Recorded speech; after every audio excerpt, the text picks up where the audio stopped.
stakes are high, but in this kitchen, it's the sauce that's under pressure. Italians, they take their pasta pretty seriously, which is why I decided to cook on camera. But don't worry, I'm under the supervision of a real Italian chef.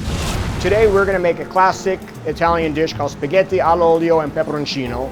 So the most important part of any pasta is making sure the water is salted. So go ahead and add the salt. We are going to put the pasta in already, and then we're going to start making the sauce. Okay. So by the time the pasta is ready, our sauce will be ready, and then we'll And how long does the pasta typically cook for? 2.5, 3 minutes. It's fast. So we got to move fast. So pasta in. Okay, water is boiling. All right. Stir, give it a good stir. Yep. And now we're going to add a good amount of oil to that pan. Keep going. Good enough? Keep going. I will tell you. You when. will tell me when to stop. You're good there. Okay. Okay. Now we'll add the garlic, and you can put all of it. We're gonna get that oil and that garlic nice and golden brown. Here we go, like this. Is this how you shake it? Something like that. Then we're gonna add a little touch of butter because we want to stop the garlic from getting too brown. And I'll tell you when. Then we'll add a little bit of the chili pepper, a little bit of the fresh basil, salt and pepper, and we'll be good to go. Okay. And then I will have you add the butter. Okay. Perfect. That's going to slow it down a little bit more. We're going to add the red chili peppers. Good. Is that good? We're going to do the basil. Okay. Perfect. And then a small pinch of pepper. Okay. And then twice of that of salt.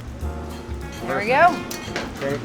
Now we're going to add a little bit of the pasta water because the starchiness of that pasta water is kind of what is the magic of making pasta. It's going to make everything kind of come together, create a creaminess. So that is spaghetti all'olio and peperoncino. Oh, it smells so good. So that took about 2 minutes to make. Again, the pasta water is important, so we're going to add a little bit with the pasta. Okay, now we'll turn the flame back on. Okay, we're going to add 2 spoons of that Parmesan cheese. Oh, this We're is gonna, so good. I know, see how simple? We're going to do a little drizzle of that finishing oil. Okay. Right here? Yep. Right on top? Right on top. Perfect. How good does that smell? Oh, my mouth is watering right now. Don't forget all that roasted garlic. Oh, it looks so good. Okay, then we're gonna put a little bit more You can never have Parmesan too much cheese. cheese. There we go. We're gonna do That a looks really good. spoonful of these toasted breadcrumbs Right on top? right on top. Little drizzle of extra virgin olive oil. And now you made your first spaghetti all'olio and peperoncino. Order up! So tell me a little bit about the legacy of Ferraro's and how you got into cooking. I started off here in Vegas, so again, in business since 1985.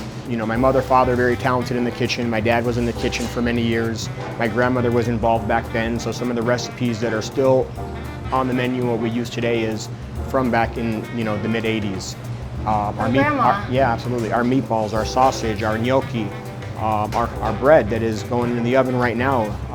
So these are all things that have been part of our passed down and part of our tradition for a long time. In the early 90s, we started having different chefs that came on because we started getting elevated. My father, kind of stepped into the role of more of the operator and being the front, and we had chefs over the years. So I learned from them. Then ended up in culinary school in San Francisco. After culinary in San Francisco, went to Italy, mainly in Tuscany. Spent a lot of time in Montepulciano. Tuscany is beautiful. Surprised you came back. I know. I know. I go back often.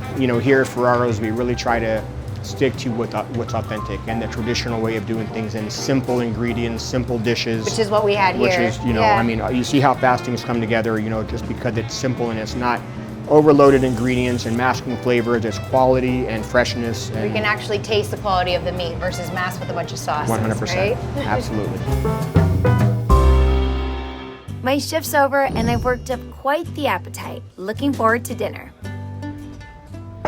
Spaghetti all'olio, vitello piccata. Yummy.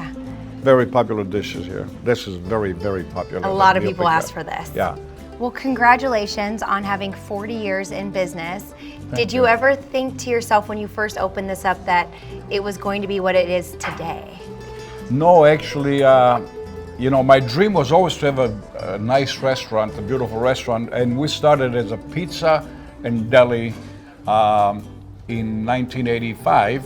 But prior to that, we had a wholesale company in 1982 that I bought and enlarged it, and where we supplied most of the hotels, restaurants, and pizzerias. So that's how I started in Vegas. That's my passion, food and wine.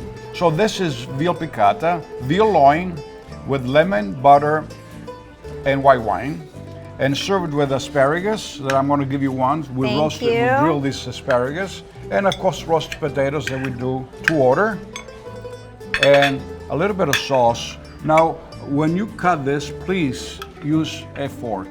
You see now the butter and the wine that we selected is a Verdicchio from Marche. I chose this because this has a lot of acidity, a lot of minerality, and it cuts the butter, pairs well with this dish perfectly. So what's it like for you now to see your son as being head chef here? I mean, you've created this empire and now it's a family business. That is.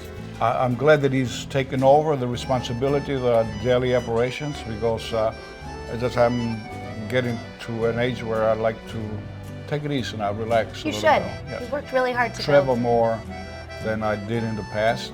And I think most people don't know that, you don't have to go to the Strip to have a delicious meal. You can come off the Strip, bring your friends and family here, and you'll feel right at home. And spend half of it, half of the cost. Exactly. Yes, and you recognize at the door. That's what's important here. People come in, they're recognized, we acknowledge people. We call them by first name. Over the years, we have so many people that have been coming to us for so long. And it's important in business. We have to offer something very special. The whole package, not only great food, great wine, but the ambiance, the company, the people that they are recognized. It's so important. This is a very simple pasta also. I made this pasta. Oh, wonderful. I did, yes. I love how you make all the sauces in-house. Everything. You prep everything homemade as if you were in Italy. Salute. Ferraro's has one of the largest wine selections in Las Vegas.